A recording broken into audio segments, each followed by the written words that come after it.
شروع اللہ کے نام سے جو نہایت مہربان اور بے حد رحم والا ہے۔ اور اگر حج کے ساتھ ساتھ اپنے رب کا فضل بھی تلاش کرتے جاؤ تو اس میں کوئی مذائقہ نہیں۔ پھر جب عرفات سے چلو تو مشعر حرام مزدلفہ کے پاس ٹھہر کر اللہ کو یاد کرو، اور اس طرح یاد کرو جس کی ہدایت اس نے تمہیں دی ہے، ورنہ اس سے پہلے تم لوگ بھٹکے ہوئے تھے۔ پھر جہاں سے سب لوگ پلٹتے ہیں وہیں سے تم بھی پلٹو، اور اللہ سے معافی چاہو، یقیناً وہ معاف کرنے والا اور رحم فرمانے والا ہے۔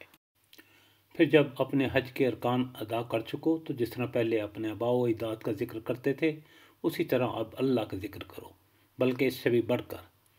اللہ کو یاد کرنے والے لوگوں میں بھی بہت فرق ہے۔ ان میں سے کوئی تو ایسا ہے جو کہتا ہے ہمارے رب ہمیں دنیا میں بھی سب کچھ دے دے، ایسے شخص کے لیے آخرت میں کوئی حصہ نہیں۔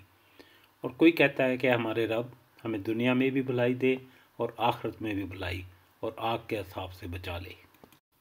ایسے لوگ اپنی کمائی کے مطابق دونوں جگہ حصہ پائیں گے، اور اللہ کو حساب چکاتے کوئی دیر نہیں لگتی۔ یہ گنتی کے چند روز ہیں جو تمہیں اللہ کی یاد میں بسر کرنے چاہیے۔ پھر جو کوئی جلدی کر کے 2 ہی دن میں واپس ہو گیا تو کوئی حرج نہیں، اور جو کوئی زیادہ دیر ٹھہر کر پلٹا تو بھی کوئی حرج نہیں، بشرطے کہ دن اس نے تقوی کے ساتھ بسر کیے ہوں۔ اللہ کی نافرمانی سے بچو اور خوب جان رکھو کہ ایک روز اس کے حضور میں تمہاری پیشی ہونے والی ہے۔